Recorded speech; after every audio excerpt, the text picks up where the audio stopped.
It's a 35 microfarad cap. It's the one that causes the lines at the top. Okay, got the capacitor. A little bit worried because it didn't have the specs on there, but it is the right one. Okay, there it is, C454.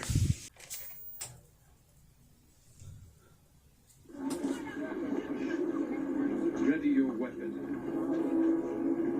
Yep, I'll see the lines up there. Brightness looks good too. Let's fix the white balance. Yeah, it looks pretty good. The lines are gone. It's kind of too bright. You can see retrace lines a bit. I'd like to show you something.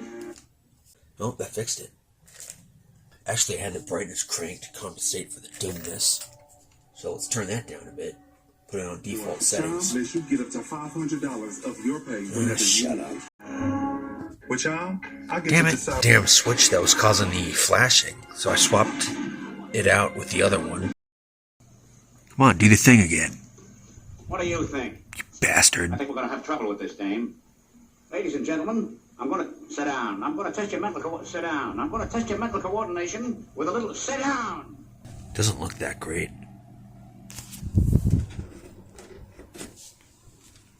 Seems putting the flyback screen control where it used to be improved the focus in the corners, because when I turned it on, it looked really bad. If you turn it up too far, yeah, let's not do that. Scan lines.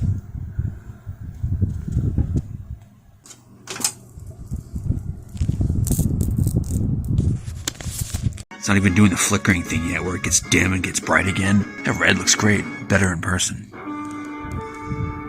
Viacom, the company that ruined YouTube. It's been about 8 minutes and it's not flickering yet. I have a feeling it's going to start doing it again, but I accidentally hit stop on the camera. It started flickering and getting brighter, showing the retrace lines.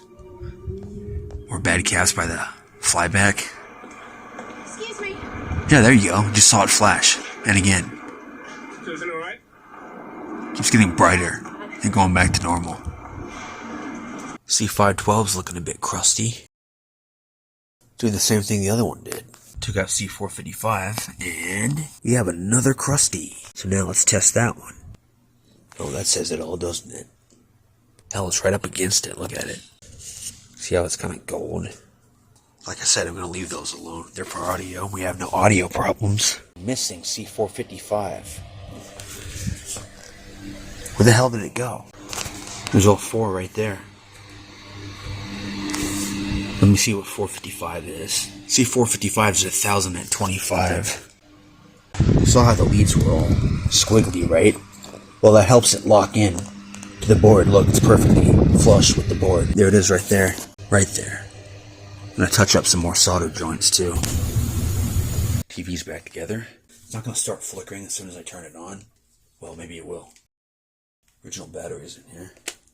The guy I watched, he got a Panasonic Tau with the original batteries, and they were dead. A few years newer than this TV. Wednesday sale and love the savings.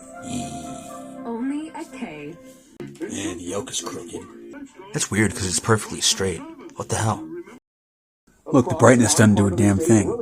There's the brightness down all the way. Sharpness, does that do anything? Tornadoes this year, but at least the trends have been going in the right direction. Tiny bit. They quit the flashing We'll see thing. some snow and also a little wintry mix.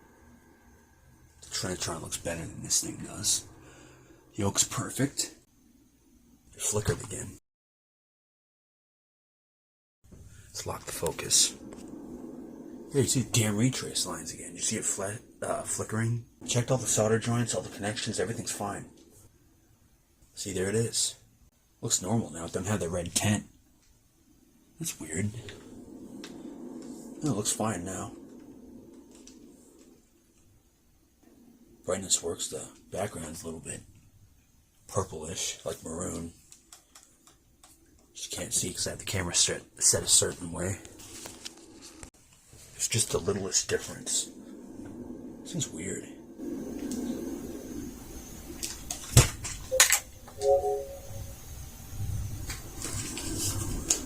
It's 2000 again.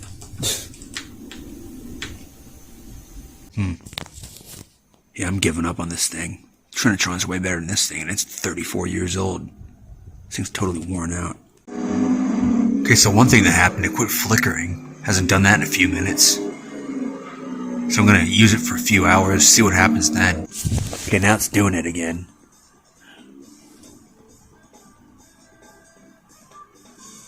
Yeah, it's pulsating. Look at that. I don't even think you can see it on video. Yeah, you can see it. At least I can through the screen of the phone. So I spent $20 fixing this. I paid $5 for it. It's kind of worn out. It's got a few problems. I guess I'll sell it for $10. At least $5. Maybe I should take a total loss on here. What do you think? Well, by the time the video's out, it'll be gone. Besides all the problems it has, it looks pretty good. At least in the middle portion of the screen. Fine pitch. This is a fine pitch picture tube. This is through S-Video. Yeah, this thing's worn out. Map looks pretty good, but there's no font. Because the font, you can tell it's blurry. It's dim again, and it messes with the colors. It's like the contrast is turned down all the way. Makes the orange look too orange, and you can see how dim it is.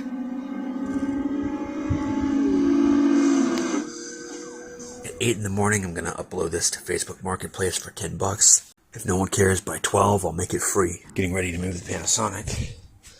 Trinitron's right there, the RCA's right there. Zenith's right here. When I give this away, I'm gonna make the parts list for this. Get rid of those ugly jail bars. But tomorrow, today, I'm gonna fix this with the Permatex. It's supposed to be here yesterday. But the football game slowed them down. I forget which cable goes to what, but I'll figure that out later. TV has moved. There's the Sony Trinitron back in place. Whew. Seems heavier than the Panasonic, but the Panasonic has handles on it. Like I showed you in part 1.